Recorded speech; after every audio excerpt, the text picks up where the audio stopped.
Málaga, Territorio Sostenible, un espacio de Diputación de Málaga para conocer la riqueza de la provincia a través de iniciativas que la potencian.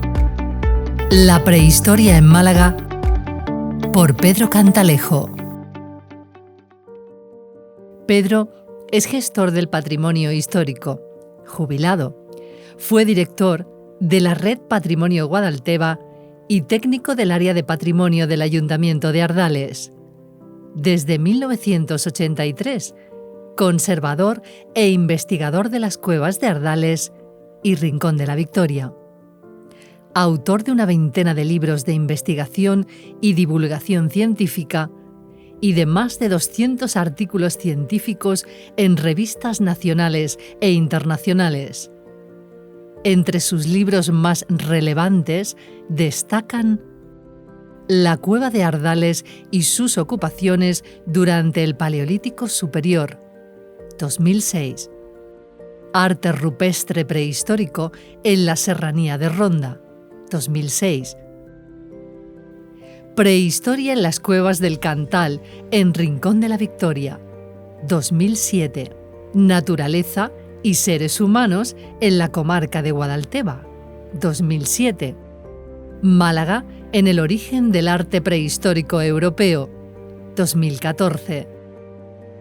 Historia del desfiladero de los Gaitanes Caminito del Rey, 2016. Candidatura a Patrimonio Mundial UNESCO del Caminito del Rey y su entorno, 2018. Cueva de Ardales, 1821-2021. Bicentenario de su descubrimiento, 2021. Prehistoria en las cuevas del Cantal en Rincón de la Victoria, 2023. Premio Menga de Prehistoria de Andalucía en 2014 y Premio Espeleólogo del Año 2016. Es académico de la Academia de Nobles Artes de Antequera y desde 2018 forma parte de la Comisión Técnica de la Candidatura a UNESCO de Caminito del Rey y su entorno. En 2022, tras su jubilación, fue nombrado hijo adoptivo de la Villa de Ardales. En la actualidad, colabora con los equipos internacionales que están revisando las cronologías del arte rupestre paleolítico en la península ibérica dentro del proyecto First Art, coordinando los muestreos y la investigación en cavidades de la provincia de Málaga. Ha impartido cursos de doctorado en las universidades de verano de Baeza, Ronda, Jaén, Málaga, y es profesor invitado del Departamento de Prehistoria de la Facultad de Filosofía e Historia de la Universidad de Cádiz. Fue presidente de la Sociedad Excursionista de Málaga entre 1979 y 1983, así como miembro de la directiva del Ateneo de Málaga. En la actualidad, forma parte del equipo de investigación sobre las ocupaciones humanas del Paleolítico Medio, neandertales, en la provincia de Málaga. Pedro, hablamos de la prehistoria en Málaga, desde la cueva de Ardales a las cuevas del Rincón de la Victoria. La prehistoria de Málaga arrancó, como en casi todos los sitios, a partir de las publicaciones de Darwin y de otros evolucionistas. En el siglo XIX, casi a finales del siglo XIX, se detectan en Málaga algunos yacimientos que se catalogan como prehistóricos. Es el caso de una cueva en Torremolinos, que es donde aparecen, ellos llaman pucheros, es decir, cacharros y demás, y aparecen muertos. El caso de la propia cueva de Ardales, donde desde el siglo XIX hablan de restos humanos fósiles. O el caso de los dólmenes de Menga, que se conocen particularmente pues siempre porque fueron incluso reusados a lo largo del periodo histórico. Pero qué duda cabe que la internacionalización del fenómeno de la prehistoria en Málaga lo realiza un primer figura a nivel internacional, que es el abate Henri Breuil, que viene a estudiar la cueva de la Pileta, después la cueva de Ardales y la cueva del Higuerón, que está en Rincón. La Pileta está en Benaujan. Así que con esas tres cuevas, con la Pileta, la cueva de Ardales y la cueva de Liguerón, se inaugura la internacionalización porque sus publicaciones se realizan fundamentalmente en Europa. La primera en una monografía en el Principado de Mónaco, porque el príncipe Alberto de Mónaco sufragaba las investigaciones del abate Breil, que era un eminente sacerdote que se dedicó, jesuita, que se dedicó toda su vida, liberado por el Vaticano, para estudiar la prehistoria, y el hecho de que en París se publicasen las otras dos cavidades, directamente en una de las revistas más importantes del mundo prehistórico en sus inicios, que es la Anthropologie de París. Con eso iniciamos un recorrido que tiene efecto en Málaga hasta prácticamente la Guerra Civil. A partir de la Guerra Civil decae el fenómeno de la investigación prehistórica en Málaga por las cuestiones sociales, económicas, políticas y demás, y no es hasta los años 70 cuando se recupera en parte la iniciativa por los primeros estudiantes de la facultad, por los primeros profesores, de revisar esa obra que habían iniciado nuestros pioneros, por llamarlo de una manera, investigadores internacionales en Málaga. Y es cuando se retoman los estudios revisando los yacimientos antiguos y cuando se aumenta el número de yacimientos prehistóricos en Málaga de una forma muy clara, convirtiendo nuestra provincia en uno de los principales focos del Paleolítico y del Neolítico mediterráneo. No tenemos nunca que olvidarnos la posición que nosotros nos encontramos geográficamente, porque la provincia de Málaga está en el sur de la península ibérica, pero la península ibérica está en el extremo occidental del Mediterráneo y a las puertas de África. Y eso es muy importante, porque las sucesivas migraciones de Homo sapiens que ocurrieron hace más o menos, voy a ponerlo así para no entrar en grandes debates, hace 40.000 años, muy probablemente empezaron a usar, como ocurre hoy, lamentablemente, el estrecho de Gibraltar como puente para saltar al continente europeo.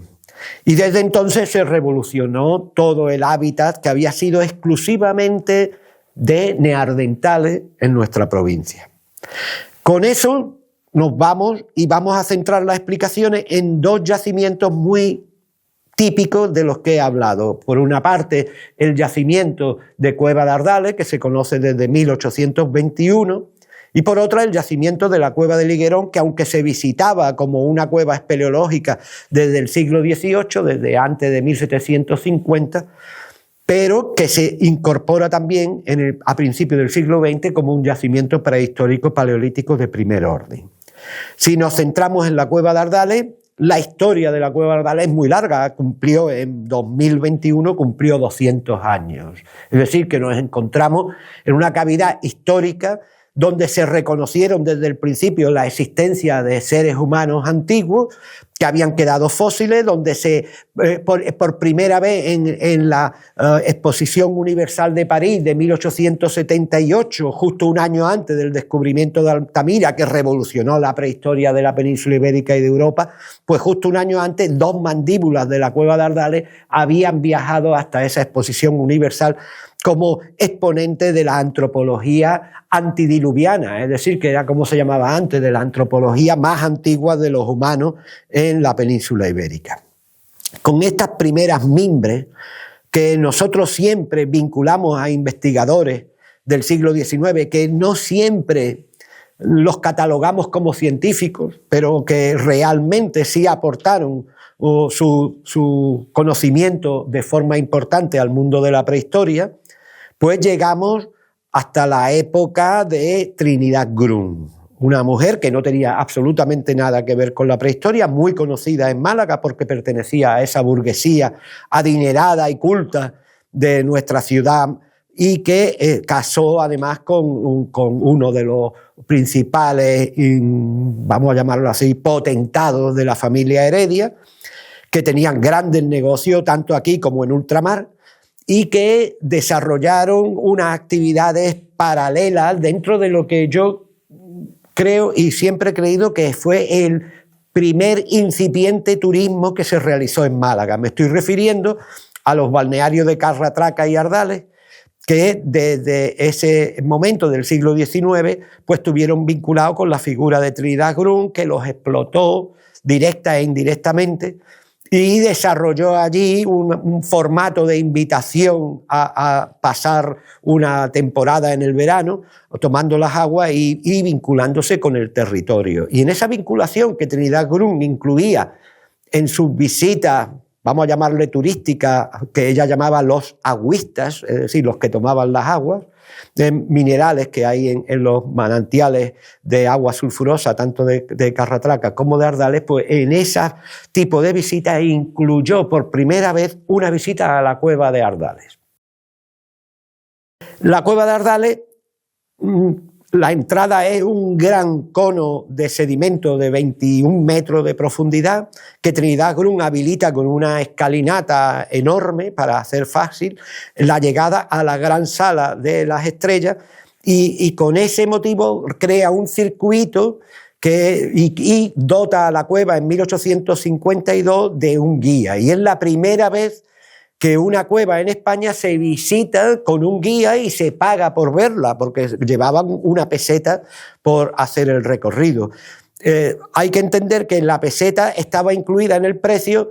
la subida hasta la cueva a lomos de caballos, es decir, que iban con caballerías hasta la cueva, no en coche como llegamos ahora, desde los pueblos. Así que todo eso era un plan turístico muy especial. Hay que dejar claro que nosotros creemos que Trinidad Grun no conocía ni explicaba nada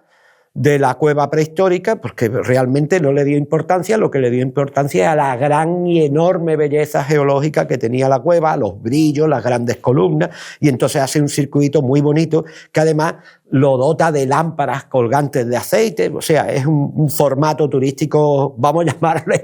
prehistórico. Y en ese formato Trinidad Grun publica incluso lo que es lo que la gente ve. De lo que ve la visita convencional, nosotros extraemos que lo que hacía era convertir la cueva como en un gran santuario, porque todo lo que veía y todo lo que enseñaban los guías tenía que ver con los formatos eclesiásticos, es decir, el gran panteón de no sé cuánto, el gran altar de no sé qué, el camarín de no sé cuánto, siempre en ese formato tan típicamente decimonónico de describir, que son a veces muy barrocos todavía. En esa trayectoria, a la muerte de Trinidad Grun, la cueva se queda prácticamente abandonada de cabeza, pero no se queda abandonada de los guías que siguen mostrando la cueva. Y es en ese momento cuando Braille visita la cueva por primera vez, acompañado de un arqueólogo malagueño que era además uno de los responsables de los ferrocarriles suburbanos de Málaga, es decir, de la línea que se crea entre Marbella, primero hasta Vélez, Málaga, cruzando por la ciudad, y después subieron con un trenecito de cremallera hasta Zafarraya. Pues uno de los responsables técnicos de esos ferrocarriles de Málaga, de la costa, pues, que se llamaba Miguel Such, acompaña a Braille a la cueva de Ardales y también a la cueva del Cantal en Rincón de la Victoria. Y es el que le muestra, él estaba estudiando una cueva en La Araña, que se llamaba la cueva del Tío Leal o la cueva del Hoyo de la Mina. Y en esa cueva había encontrado piezas y demás. Claro, a él le sirve muy bien Braille, porque Braille ve la colección que tiene y se la clasifica y le dice, mira, pues esto es más antiguo, esto es más moderno, y eso es lo que permite que el libro que publicó en el año 20, los años 20, publicó Miguel Sus a través de la Academia de la Historia, bueno, entonces se llamaba de otra manera, ¿no? La Sociedad de Malagueña de Ciencias, pues ellos lo que hacen es publicar un primer trabajo sobre el Paleolítico y el Neolítico de Málaga en esa cueva de la Araña, que desapareció después cuando avanzó la cantera de la fábrica de cemento. Pero claro, el conocimiento de las otras dos cuevas, el que viene Braille, el que Braille ve por primera vez el arte prehistórico, convierte a estas cuevas en una de las más importantes a nivel primero nacional y lógicamente internacional, porque como he dicho antes se publicaron en París. Esa sería la primera parte de la historia de la cueva de Ardales. A partir de la Guerra Civil, pues la cueva entra en un olvido, como casi todos los temas culturales en España, y en Málaga ocurre prácticamente igual. Hay un vacío de interés científico por los yacimientos malagueños, está en otro momento socioeconómico muy agresivo y entonces no se realizan estudios. Y es cuando empiezan los movimientos estudiantiles en Málaga, cuando se recompone toda esa carencia. Y en esa primera parte de esos movimientos, pues estamos implicados los que fuimos estudiantes de aquella época, de la transición, vamos a llamarlo así, que hubo entre el final de la época de la dictadura de Franco y el principio de la democracia. Y en esos momentos, pues nos incorporamos una serie de personas revisando trabajos para nuestros profesores, es decir, revisando asuntos que estaban publicados, las pocas publicaciones que había las revisamos,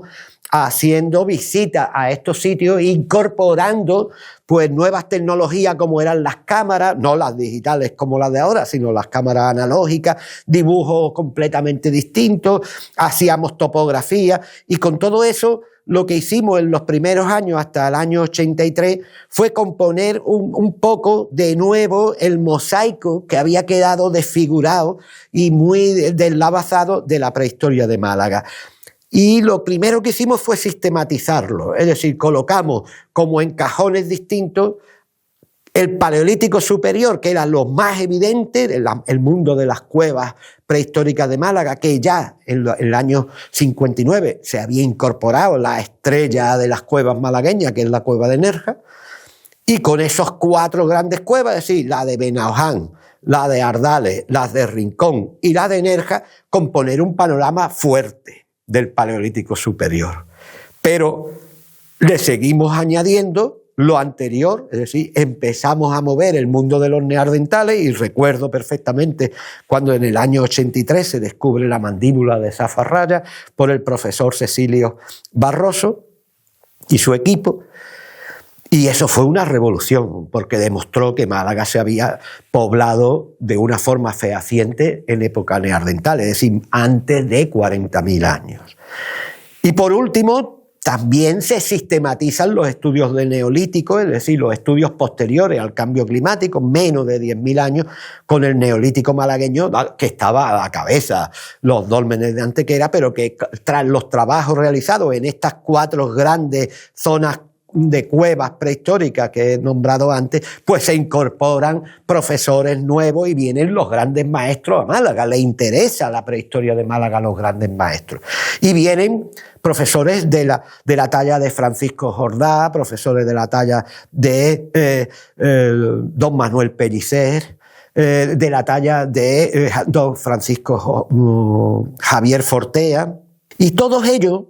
lo que hacen es aportar el conocimiento que tenían de lo que estaban haciendo en el Cantábrico, lo aportan en este caso a Málaga. Y así queda configurado lo que yo creo que fue la base de todo lo que ahora es el estudio de la prehistoria malagueña y el estudio que se ha diversificado. Cada cueva tiene su equipo de investigación y con eso estamos tirando para adelante y colocándonos en la vanguardia como una auténtica provincia prehistórica a nivel internacional.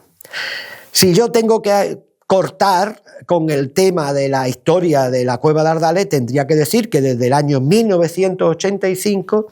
se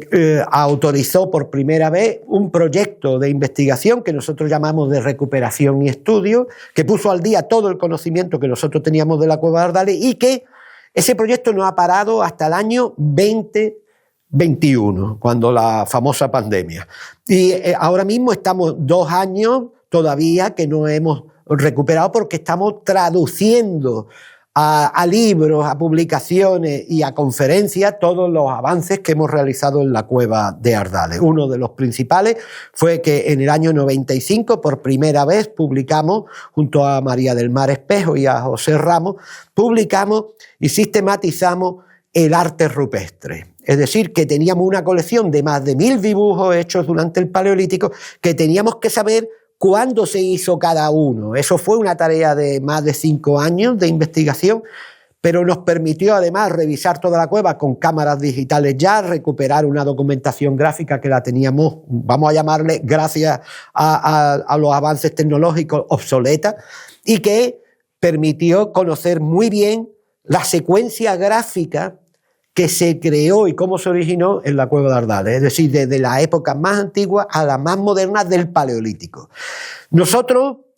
a partir de 40.000 años, no podíamos tener, en los últimos años del siglo XX, no podíamos tener fechas absolutas, porque el carbono 14 tiene un límite, un techo, que es 40.000 años, y a partir de ese techo tiene tal decalaje de margen de error que ya no nos sirve, porque si a mí me dan una cronología de 43.000 años más menos 4.000, eso no nos sirve de nada. Entonces tuvimos que echar mano de los geólogos, y en ese caso se incorporó el geólogo del Instituto malagueño también, del Instituto Geológico y Minero, Juanjo Durán. Y ese gran embrión que nos permitió superar la barrera de 40.000 años en la geología, nos abrió la puerta a otro elemento básico, que es la cronología de las pinturas. Pero no teníamos, es decir, no podíamos fechar la pintura directamente, menos todavía las que nosotros habíamos publicado como el arte de los exploradores. Es decir, nosotros vimos que había una serie de manchas que estaban en las cuevas, rojas, que estaban hechas por debajo de lo que después dibujan, que tiene un interés especial por lo naturalista, es decir, que dibuja animales, caballos, y también figuras femeninas, cabras, ciervos y demás, y mujeres, y en ese sentido nosotros lo pusimos en el primer espacio cronológico sin saber exactamente la cronología. La cronología que teníamos pues eran 30.000, 20.000, 18.000 y así hasta 11.000 años. Pero en el año exactamente 2014, fíjense si han pasado tiempo, pues nos llega el Instituto Max Planck de Alemania y nos propone hacer en la cueva, bueno, se lo propone a todas las cuevas de Málaga, pero aceptamos nosotros que teníamos proyecto de investigación. Ya el proyecto de investigación nuestro había pasado de ser un proyecto de investigadores malagueños a ser un proyecto de investigadores nacionales, pero en un momento dado, en el año 2011, pasa a ser un proyecto de investigación internacional, con la incorporación fundamentalmente de los equipos del Neanderthal Museum de Alemania y de la Universidad de Colonia. También intervienen algunos laboratorios americanos, ingleses y franceses. Y con esas mimbres internacionales, pues se interesa por el arte del sur que habíamos publicado, ese arte tan antiguo y que no sabíamos la fecha, se interesa el Instituto Max Planck de Alemania, que recientemente, en el año 21, pues, obtuvo el premio Nobel por la secuenciación del genoma neandertal. Y nos dice, si ustedes nos permiten hacer una serie de muestreos sobre esas pinturas rojas que están hechas con óxidos de hierro como pigmento y que no podemos fecharla con el método tradicional del carbono 14, pues nosotros tenemos el gusto de hacérselo gratis. Ostras, era una propuesta que no se podía decir que no, dada la relevancia del Instituto Max Planck a nivel internacional. Y así lo hicimos. En el 14 se tomaron las primeras muestras, en el 17 se tomaron las segundas muestras porque salieron cronologías muy altas, y en el 18 se publica por primera vez en la revista Science de Estados Unidos, una revista internacional de enorme relevancia, se publican las dataciones de 3 cuevas, de las pinturas rojas de 3 cuevas españolas. La cueva de la Pasiega, que está en el municipio de Puente Viejo, en Cantabria. La cueva de Maltravieso, que está en la misma ciudad de Cáceres, en uno de los barrios de Cáceres. Y la cueva de Ardales. Y las 3 dan una cronología superior a 45.000 años, con techo de hasta 65 y 70.000 años. Eso supone una revolución en el mundo de las cronologías del arte, porque sitúa el nacimiento del arte humano, que ayer fue el Día Internacional del Arte Humano, del arte a nivel internacional, pues lo sitúa precisamente en ese contexto previo a la ocupación del continente europeo por parte de los Homo sapiens, que provienen de África, como la última gran oleada de humanos que salen del continente africano, del hemisferio sur, y colonizan, si se puede emplear ese término antes de Colón, colonizan el continente europeo. En ese contexto, la Cueva Ardales empieza a cobrar un papel internacional enorme, porque no es ya nuestras investigaciones, es que al incluirla dentro de un formato en el que podemos estar hablando de un arte previo o de un marcado previo de las cuevas por los neandertales y estar en el puente físico en el estrecho de Gibraltar, ya empiezan a hablar de nosotros todos los investigadores que trabajan en ese territorio frontera entre los últimos neandertales y los primeros Homo sapiens. Y ya le hemos perdido, no el hilo, pero sí el efecto. Es decir, el efecto nuestro nos ha desbordado muchísimo, porque ahora mismo hablan de nosotros, va uno a cualquier revista de kiosco que hable de los neandertales o de los Homo sapiens, y allí estamos Málaga ya en el mapa, ¿no? Eso reviste a nuestras provincias de una especie de homologación internacional que hasta ahora había sido prácticamente imposible, salvo en los años 20, cuando Bray lo hace por primera vez. Y fíjense, ha habido 100 años ahí en el que hemos pivotado solos los malagueños, ¿eh? Es decir, hemos estado en este trabajo, pues los malagueños primero, como Miguel Sur, y nosotros los últimos, por llamar últimos a mi generación, porque ahora hay un grupo entero que está trabajando de gente joven, y nosotros lo que estamos haciendo es retirándonos, ¿no? Y entonces realmente en esa disyuntiva es donde situamos la Cueva Ardales. Por tanto, lo que nos faltaba, y es lo que hicimos a partir de 2014, fue excavar los niveles más antiguos de Ardales, a ver si comprobábamos si había habido neandertales en la Cueva de Ardales refugiados, no ya pintando, porque eso no lo había dicho ya el Instituto Masplan, y es lo que hicimos. Y el Instituto de Masplan, pero sobre todo el Neanderthal Museum y la Universidad de Cádiz, centraron sus esfuerzos en los niveles más antiguos de Ardales. En ese contexto, y durante 5 años, se realizaron excavaciones arqueológicas que han dado con toda la secuencia del Paleolítico desde hace aproximadamente 11.000 años hasta llegar a 65.000 años. Y toda esa secuencia ha quedado perfectamente registrada, no solamente con el tema de las pinturas, sino temas de vivir allí. Es decir, tenemos carbones, tenemos herramientas, tenemos comida, es decir, restos de animales que han sido consumidos. Tenemos incluso de los primeros Homo sapiens adornos, como un collar que encontramos en Ardales de conchas marinas procedentes de aquí, de las playas de la bahía de Málaga. O sea, tenemos toda una serie arqueológica que demuestra ese impacto que se produjo en esa época por la llegada masiva de nuevas cohortes humanas al territorio del estrecho de Gibraltar, una región geohistórica desde ese momento. Creo que con este panorama lo único que me queda que hablar de la Cueva de Ardales es decir que actualmente los nuevos equipos, con los nuevos investigadores y con nosotros como de asesores, lo que estamos es expandiendo el sistema de Ardales al resto de cavidades. Y no estoy hablando de las cavidades de Rincón, ni de Nerja, ni de La Pileta, que ya ellos tienen sus propios, cada una de esas cavidades tiene sus propios equipos de investigación, sino a otras muchas cavidades malagueñas de, vamos a llamarle segunda importancia, pero que segunda importancia depende de cómo lo miremos, porque realmente lo que ha ocurrido con las cuevas malagueñas desde el año 18 hasta ahora, y es que nos hemos por primera vez unido con un objetivo común, los equipos de Ardales, los equipos de Rincón de la Victoria y los equipos de Nerja, para fundirnos y prestarle atención a todos esos yacimientos que tenemos, tanto de la época inmediatamente anterior a los Homo sapiens, es decir, de la época de los neandertales, como de todo el proceso que nos lleva al gran cambio climático que se produjo, y ya lo sabemos perfectamente, hace 9.500 años, que en la provincia de Málaga existe este clima. Málaga estuvo, como todo el hemisferio norte, sometida a los climas paleolíticos que fueron mucho más fríos, con episodios intermedios algo más cálidos, mucho más húmedos, pero también con periodos de sequía importantes que duraron en este sector casi 70.000 años de lo que es la península ibérica. Así que a los neandertales les tocó vivir un periodo complicado,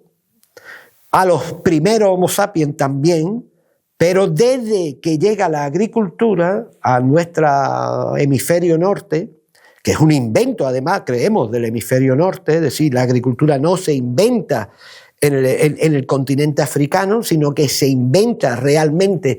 en la zona del Mediterráneo y en la zona del Índico, todo el océano Índico, toda esa costa, se crea la agricultura y la agricultura produce un problema climático enorme porque la agricultura necesita deforestar, es decir, eliminar bosques para convertirlo en un producto, en un continente realmente que produce. Hasta ese momento los paleolíticos vivían en un continente lleno de fauna, de animales, pero nunca habían logrado progresar porque la alimentación estaba muy regulada por los ciclos naturales. Mientras que en el momento en que se introduce la agricultura, el cambio alimenticio y gastronómico es bestial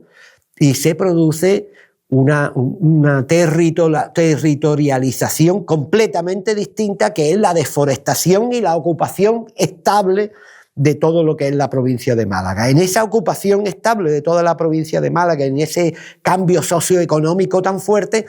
se producen cambios también físicos. Es decir,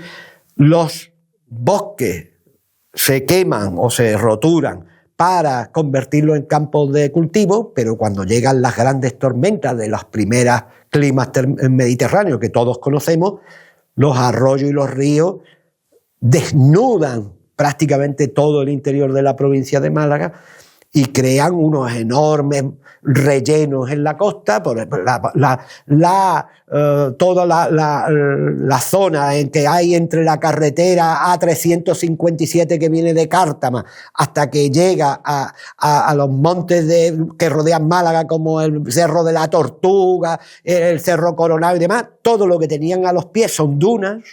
y esas dunas son productos de las aportaciones neolíticas, es decir, ahí donde ahora está el aeropuerto, todo eso son rellenos de hace 10.000 años de toda la tierra que existía dentro. Esa gran erosión no solamente se ve en esos rellenos físicos, sino que también se notan en los climas, cambia radicalmente y nos convertimos en un lugar más seco. En ese contexto, lo que estamos haciendo los tres equipos de investigación de Ardales, Rincón y Nerja es aunar el esfuerzo para comprender mejor, gracias a los pequeños yacimientos que tenemos localizados en la provincia de Málaga, convertirlo en un auténtico laboratorio. Es decir, el gran paso es que actualmente Málaga es un auténtico laboratorio de la prehistoria. Y quiero terminar con Ardales, simplemente diciendo que Ardales es un yacimiento paleolítico que ha sido incluido dentro del itinerario cultural europeo por el Consejo de Europa en 2010 y que se puede visitar. O sea, que es un yacimiento que se visita no de forma turística, pero sí de forma cultural, y es muy fácil entrando en Cueva de Ardales. Hoy en día, con las nuevas tecnologías, es perfectamente posible que la sociedad vea este tipo de yacimiento tan impactante.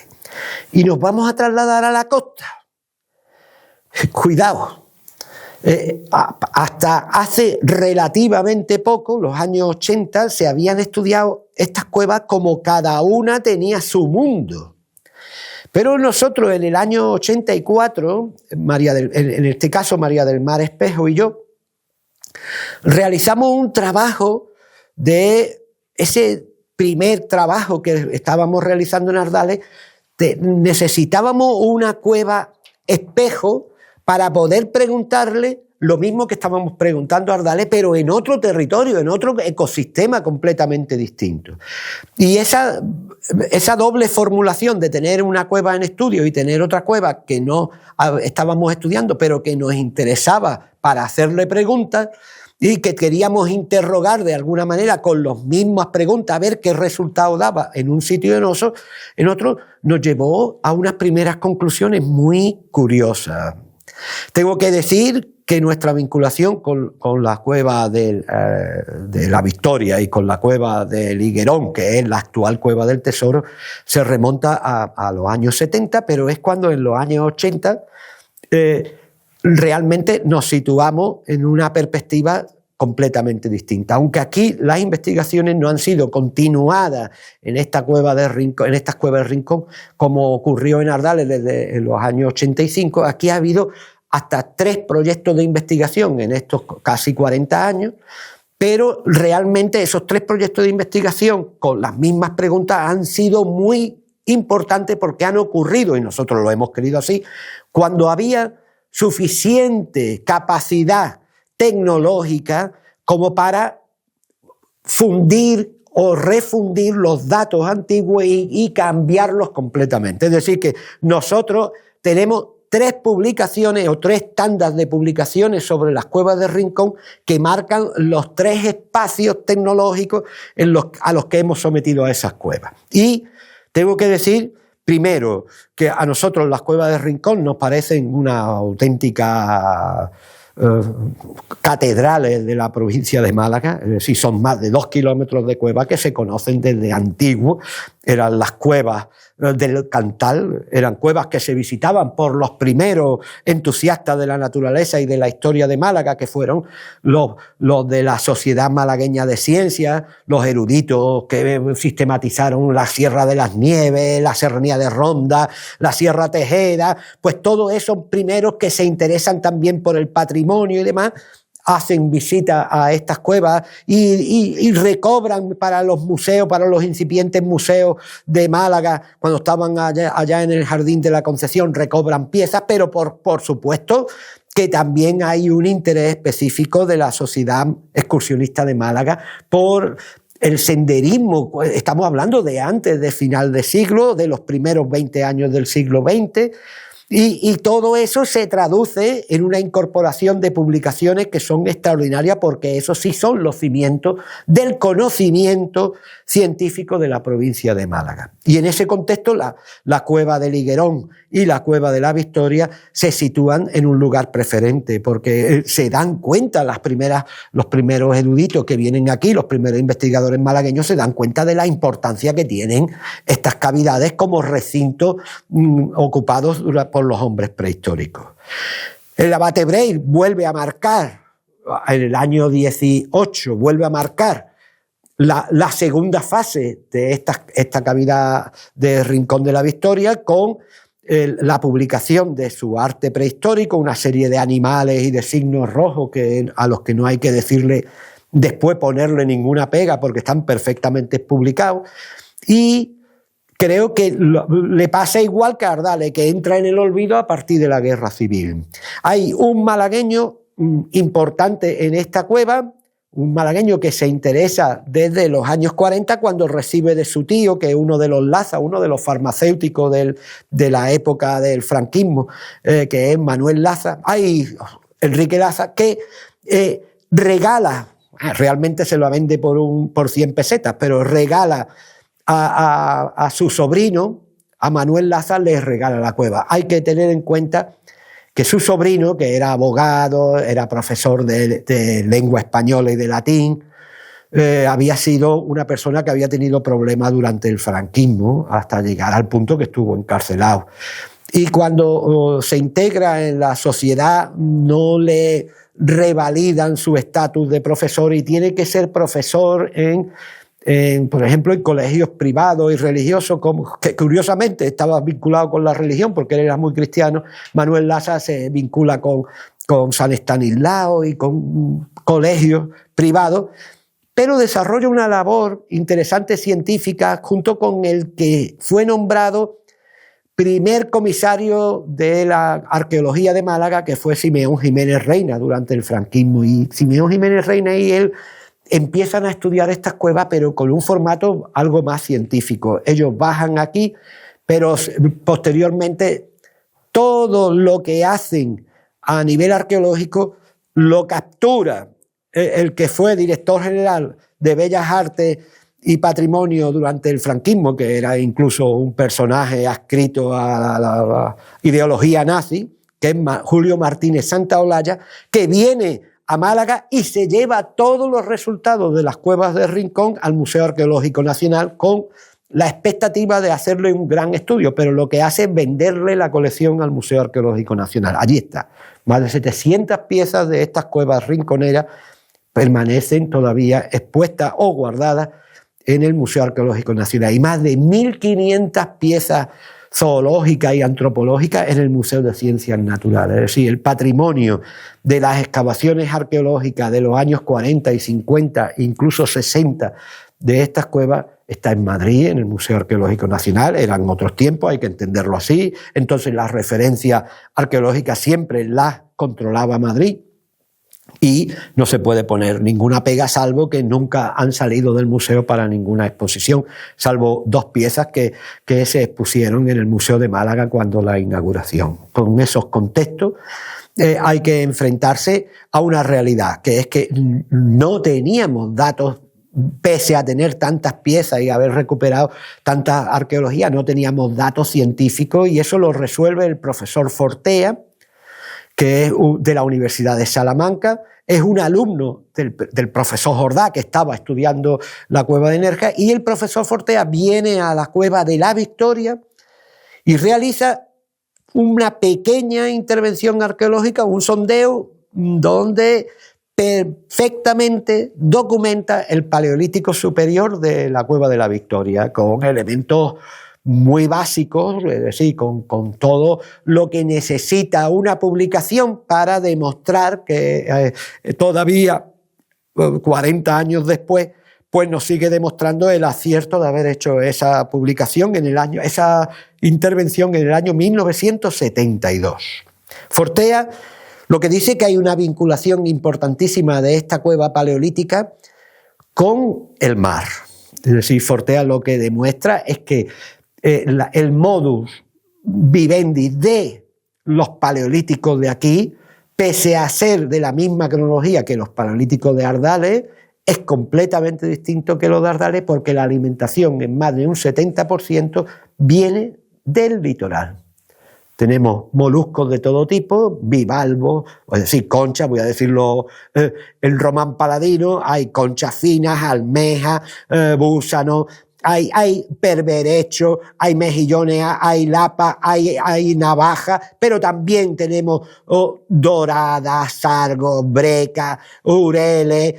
Incluso se determinó la presencia de algún fragmento de trozos de delfín, de algún cetáceo como las ballenas. Todo eso fue perfectamente documentado. Ahora han sido reestudiados el año pasado por el equipo de la Universidad de Salamanca, de la Universidad de Valencia y de la de Madrid, de la UNED.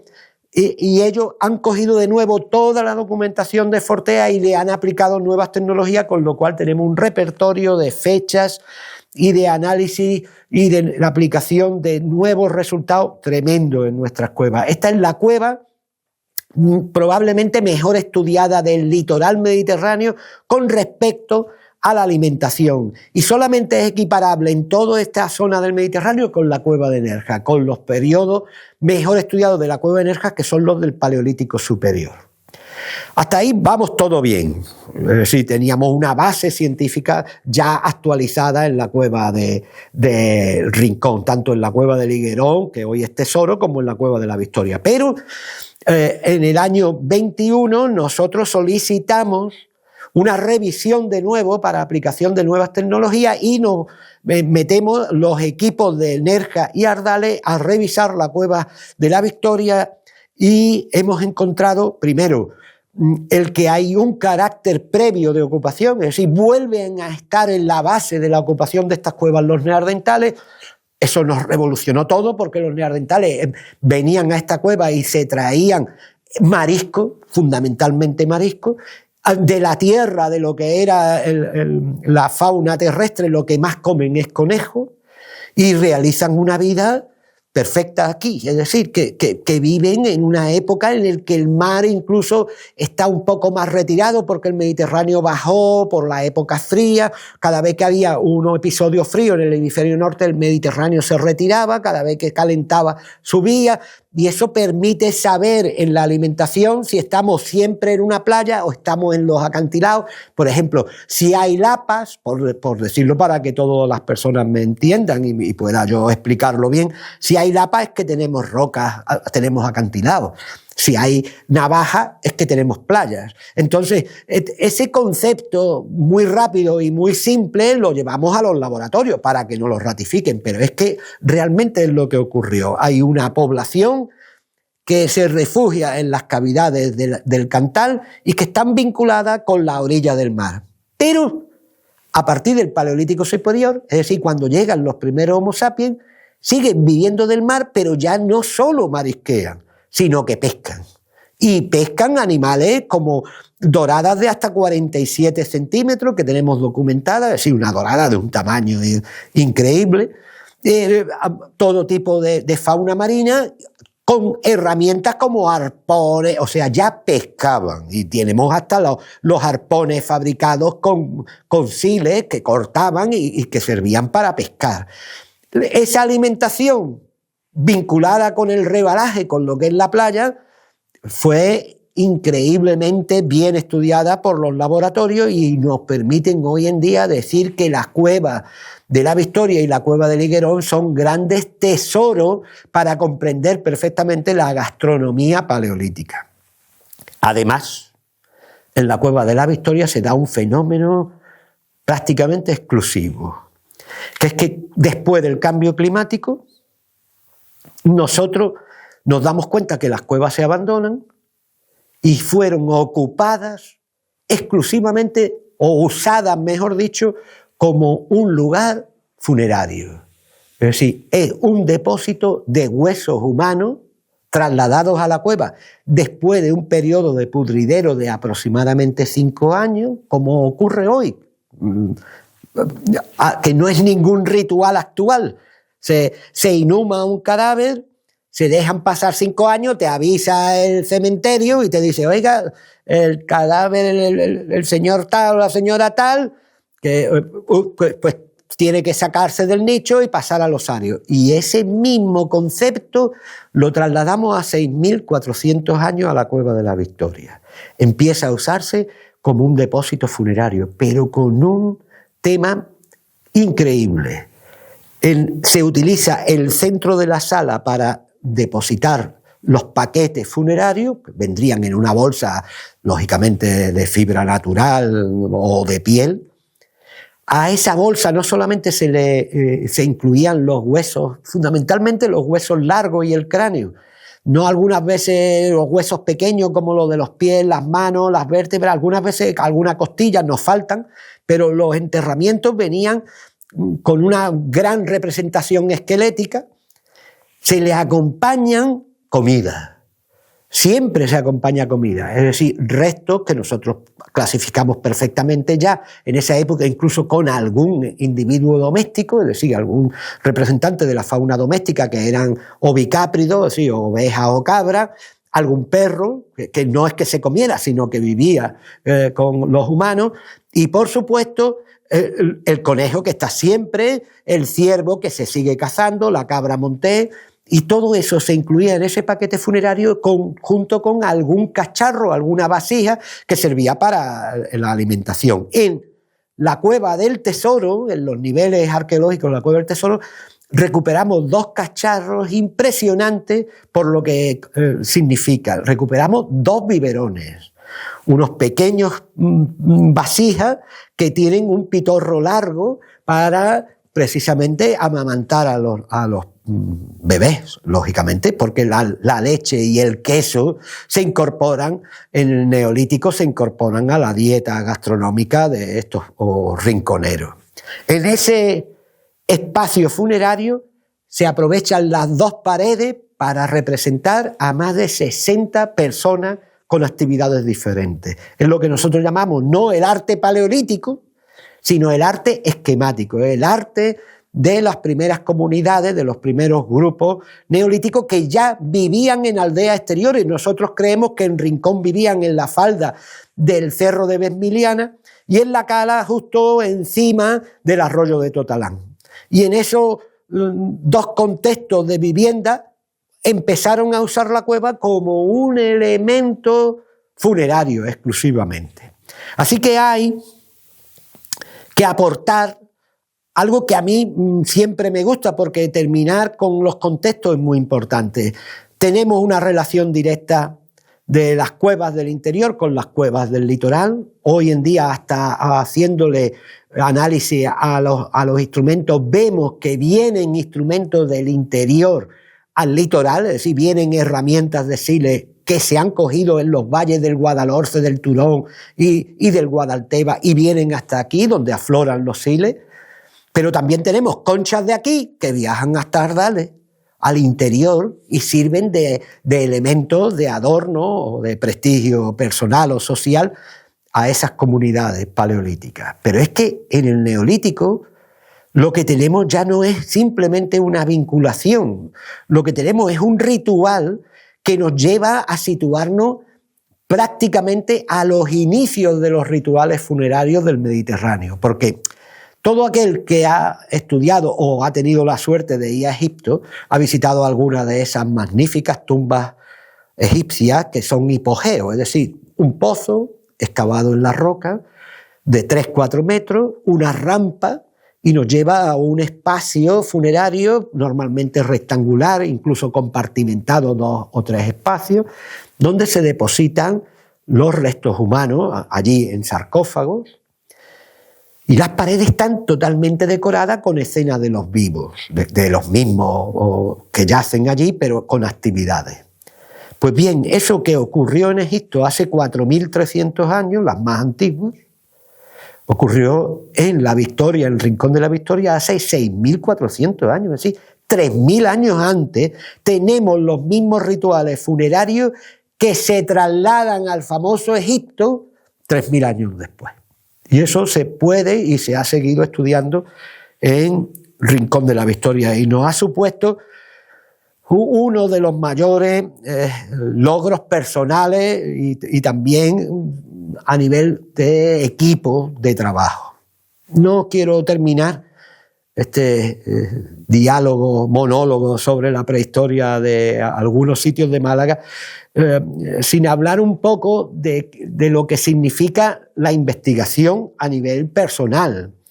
Es decir, los investigadores de la prehistoria no podemos ser investigadores personales, tenemos que ser investigadores de equipo. Porque nosotros nos debemos, o la presión que ejercemos en los yacimientos, no la ejercemos en el yacimiento, sino la ejercemos en los laboratorios. Eso nos ha situado, afortunadamente, en mi caso personal, nos ha situado en un periodo de transición muy, muy relevante al que yo he dedicado los últimos 45 años, que es pasar de la arqueología prehistórica clásica con los medios. Nosotros empezamos a trabajar en las cuevas malagueñas prácticamente con los mismos medios que la Bate Bray, solo que ellos traían una cámara fotográfica de placa y nosotros llevábamos una Nikon de las antiguas, la F3 y algunas Nikon que trabajábamos, y para nosotros con un flash MET pues teníamos una luz maravillosa. Hoy en día, afortunadamente, hemos vivido ese tránsito, y a mí en particular me ha tocado vivir ese tránsito entre esa forma clásica de ver, presentar y representar el patrimonio prehistórico de Málaga y verla cómo se hace ahora por los nuevos equipos de investigación. Yo ya hay cosas que no sé cómo se hacen. Es decir, hay una enorme intervención de las nuevas tecnologías, de la inteligencia artificial, de todo lo que se pone el mundo informático para realizar elementos tan valiosos como son las topografías 3D, fotos en el interior de las cuevas con drones, espacios de laboratorio donde te dan fechas, te dan análisis de polen, te dice cuáles eran las plantas que existían aquí. Tú le haces una pregunta al laboratorio y dices, ¿qué planta había aquí hace 20.000 años? y te lo dice exactamente mandándole una bolsita de tierra, ¿no? Que con los pólenes que hay en el interior. Entonces, todos esos grandes avances los he vivido junto con mis compañeros y hemos sido capaces de crear equipos y hoy en día le llamamos sinergias, ¿no? Nosotros en el siglo XX le llamamos colaboraciones desinteresadas porque nunca hemos trabajado con subvenciones. Tengo que decir que jamás hemos tenido subvenciones de la administración, sino que hemos trabajado cada uno aportando colaboraciones desde nuestros departamentos y desde los laboratorios. Por eso creo que es tan valiosa la investigación que se ha desarrollado en Málaga, porque ha permitido también entender un modelo que no es que sea extrapolable a los grandes núcleos donde reciben millones de euros para estudiar esto. El grupo franco-cantábrico, entre Asturias, Cantabria, País Vasco y la región de la Dordoña, el Perigord y demás, ahí se mueven millones de euros para el estudio de la prehistoria. Pero en esa periferia donde nos encontramos nosotros, Italia, Marruecos y todos los países donde hay personas como nosotros interesados en poner en valor el patrimonio prehistórico de Málaga, creo fundamental el hecho de que tengan un modelo que es posible gracias a las colaboraciones. ¿Qué hay que hacer? Pues hay que hacer un tránsito entre el modelo de investigador del siglo XX, donde una persona que era el cátedro o era el investigador sufragado por el Estado o por alguna institución supraestatal, firmaba todo, aunque tenía una legión de investigadores alrededor, al modelo actual, donde todo el mundo firma todo y donde el coordinador de la investigación a veces va el último porque tiene que ir achuchando del trono, no tiene que ir realmente encabezando el asunto. La coordinación de la investigación ha sido el modelo de éxito de la provincia de Málaga en el asunto prehistórico. Y creo que con eso he abordado un panorama así de lo general a lo concreto de lo que significa realmente la prehistoria de Málaga en el momento actual. Tengo que reconocer, antes de terminar, que el gran salto cualitativo y cuantitativo de la provincia de Málaga con la inclusión dentro del patrimonio mundial de los dólmenes de Antequera ha sido un logro espectacular y nos ha situado de nuevo el Neolítico de Málaga entre los más importantes del mundo. Y ahora los equipos que he nombrado, el equipo de Ardales, el equipo de Rincón y el equipo de Nerja, hemos redactado un gran dossier sobre las cuevas malagueñas prehistóricas y ha sido entregada a las instituciones, tanto estatales como autonómicas, para que vean la posibilidad de darle un estatus de protección, pero también de apoyar la investigación en estas docenas de cavidades que todavía tiene la provincia de Málaga por todas partes. Hay implicados en la provincia de Málaga, que tiene 102, 103 municipios, ha implicado más de 30 municipios con arte prehistórico en Málaga y prácticamente todos tienen yacimientos prehistóricos. Eso quiere decir que Málaga fue un paraíso.